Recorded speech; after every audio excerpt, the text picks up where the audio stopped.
So Deadpool and Wolverine, the movie that you knew would print money as soon as it was announced, actually does live up to the hype, and it is just such a fun film, such a brilliant movie. I feel like they did everything right in terms of focusing it predominantly on both Deadpool and Wolverine, as well as not only having some unbelievable cameos, but I really like their new term, not educated wish, which I think is absolute genius, but the other one, which is an unannounced supporting cast member, which is very similar to Tobey Maguire and Andrew Garfield's versions of Spider-Man, whereas this time, of course, it's the other Resistance fighters. So all of those characters just contributed towards making this movie just such an enjoyable ride. And as a massive X-Men fan, I just absolutely loved the goodbye that they had towards the Fox era in those end credits. Absolutely unbelievable. Just collecting all of the bloopers from some of the different movies and just compiling it together at the end of an already brilliant film was just absolute genius. But that being said, I do wish that they would have stuck to their original plan, which was to at least have a bigger presence of the original Fox era X-Men characters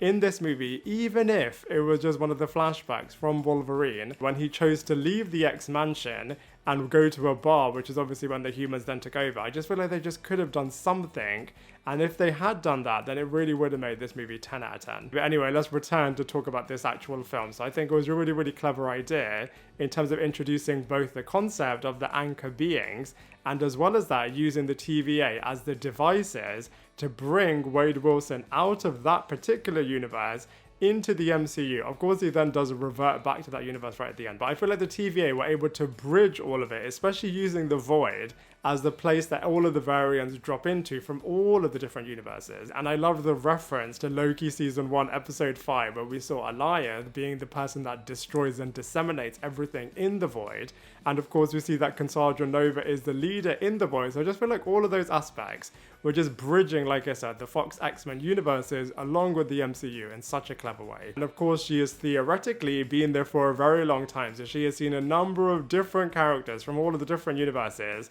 whereas this is the first time that she's ever seen a Wolverine, which I thought was a really, really clever idea, especially because he is probably an anchor being for a number of different universes, so a number of different universes wouldn't want to lose their Wolverine, so this really is the first time that she has seen one. And I feel like they really do show what an absolutely threatening and overpowered character this is, especially the way in which he just destroyed Johnny Storm in a second. And it does continue Marvel's issue in terms of having incredibly powerful villains just defeated in the film that they are introduced in. And of course, we all knew it was only a matter of time after the multiverse was created that Chris Evans would then reprise his role as Human Torch.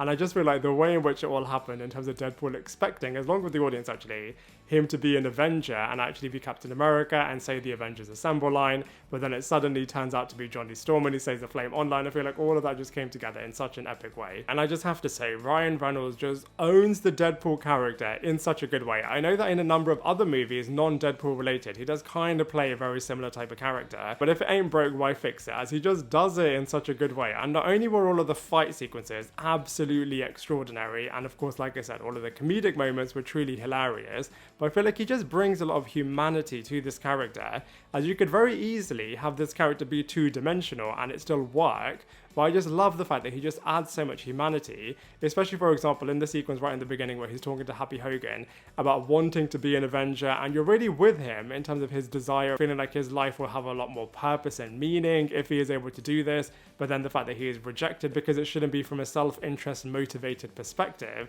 I just feel like all of those sequences, Ryan Reynolds just owns them so well. And what a brilliant opening to this movie. I feel like playing against NSYNC's Bye Bye Bye while he was fighting all of the TVA members, and then having a flash backwards to show how he got to this moment, and then of course all of his fight sequences with Wolverine, of course with Cassandra Nova, with all of the other X-Men villains, of course fighting all of the Deadpool variants, and then his epic sequence right at the end where both him and Wolverine, in a very similar way actually to how Natasha Romanoff and Hawkeye both trying to sacrifice themselves in Infinity War, actually you got to see a bit of a similar thing happening over here, and it was just done in such a good way. So I just have to say, Ryan Reynolds not only played the character so well, but I feel like he produced this entire movie in such an extraordinary way. But not only that, all of his fourth wall breaking was so good. For example, when he's like, I'm going to tell Blake, of course, nice pause reference to The Proposal, all of them were just so good. And then his partner in crime, Hugh Jackman, I mean, he just epitomizes Wolverine left, right, and center, and he just does such a good job with it. And I was just rewatching all of the X-Men and solo Wolverine movies, and I just feel like Hugh Jackman just owns this character. And if you've watched the animated X-Men series, then actually Logan is a very difficult character to portray, whereas I feel like Hugh Jackman just owns it. And of course, this is a much edgier version of the character, so I feel like he brings a bit of a newness to this character in such a good way. And all of the cameos of Wolverine across time, I think were really, really clever. And I feel like the yellow spandex worked really, really well, but when he put his mask on, it just honestly took it to a whole other level, as it was just true cinematic gold. As not only did he look incredible in the mask, easily one of the best characters in a fight sequence when he has that mask on, but it just has such an epicness to it, and I feel like fans are waiting and expecting so much from that moment that it just over-delivered on it, so it was just absolutely incredible. And not only that, all of his fight sequences were so good. Of course, him versus Deadpool was really, really brilliant, but I feel like they could have expanded the Sabretooth one a little bit, but like I said, all of the ones against all of the X-Men villains were really, really cool. The final sequence was absolutely brilliant. So Hugh Jackman and Ryan Reynolds as Deadpool and Wolverine just absolutely nailed it. Emma Corrin was so good as Cassandra Nova, such an extremely powerful character, and you really can feel how threatening she is, and you can see why a number of different villains within the Void are willing to listen to her and follow her, as like I said, she is just an extremely powerful character.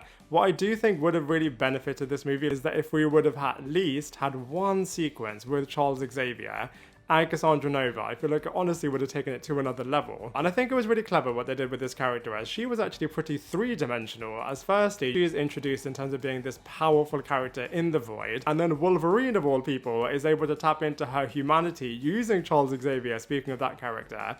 And then I loved it how she is using Doctor Strange's ring to then create a portal for them to then leave out of this. But then, when she finds out the manipulation that Paradox has been doing behind her back, she then wants to go into Deadpool's universe, get Paradox's machine, and then send everything into the Void so that she can effectively rule over everything and over everyone. I thought Mr. Paradox was an interesting character. I think Matthew Macfadyen was perfectly well placed to play him, of course, after brilliantly playing Tom in Succession, and he just wants to bring back the good old days of the TVA pruning timelines. I love Jon Favreau's inclusion right in the beginning. I loved it when Wade Wilson was making fun of the fact that is he actually the driver, now he's been promoted to the chauffeur. I thought that was really, really funny, but what he did do is he definitely gave Wade Wilson a lot of drive and ambition to effectively in the future be able to be in a position to eventually join the Avengers. And then we of course have the brilliant Resistance fighters. So Channing Tatum as Gambit, of course there has been a long history of this guy potentially playing him, but then moving on to another movie due to scheduling conflicts, so they went with Taylor Kitsch in the Wolverine Origins movie, even though I feel like he did a really, really good job over there, and Taylor Kitsch doesn't get the credit that he deserves. It's like I said, he was a really good Gambit as well, but I feel like all of the history involving the solo Gambit movie almost going into production, but then of course when Marvel bought Fox, it ended all of those hopes.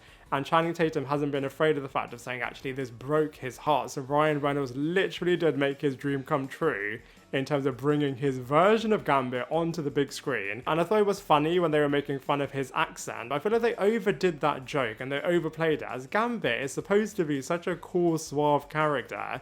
And when the X-Men animated first series was coming on, everybody loved Gambit as he was so cool. And he definitely did have his moments on the battlefield, both with the staff as well as with all of the deck of cards as well. But I just feel like they could have made this character a little bit more smoother and a little bit more slicker. Daphne Keane returning as X-23 was really, really cool. Of course, all of the emotional moments between her and Logan, both in Logan the original movie, as well as over here, were really, really nice. And this time, she is actually able to give Logan some words of advice to help him get motivated to come back into the fight, which I thought was really, really clever. Blade Wesley Snipes reprising his role as the epic Blade character was so wicked, and definitely had the biggest reaction from my audience. Of course, Chris Evans' return as Johnny Storm was absolutely incredible as well, but Blade's entrance into that cave was so, so good. And Elektra as well. I love the reference that they were like, oh, who cares if Daredevil isn't here because we've got Elektra.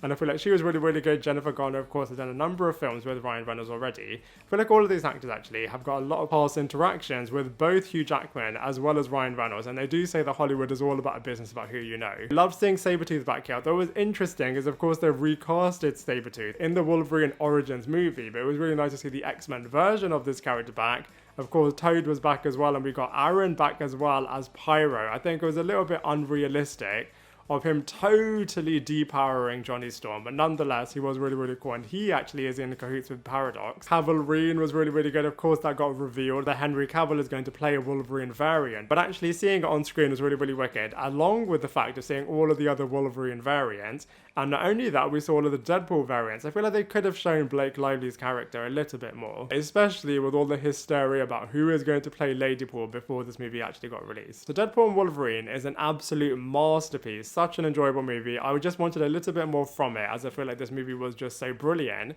but they always do say, isn't it, leave the audience wanting more. And I do feel like the fact that it was released in the same weekend as San Diego Comic-Con, obviously Robert Downey Jr.'s return to the franchise as the brilliant Doctor Doom character has overshadowed and eclipsed this movie somewhat, but that being said, it is still on the road to making $1 billion, which is really, really impressive for an R-rated movie. And even though I would have loved a couple more X-Men characters to have been in this movie, I feel like it doesn't take away from the fact that this movie, like I said, is an absolute masterpiece. And so for all of those reasons, I'm going to give Deadpool and Wolverine a mega 8.5 out of 10. Now I'd love to hear from you. What did you think of this movie? Let me know your thoughts in the comment section below, and I look forward to seeing you in my next video.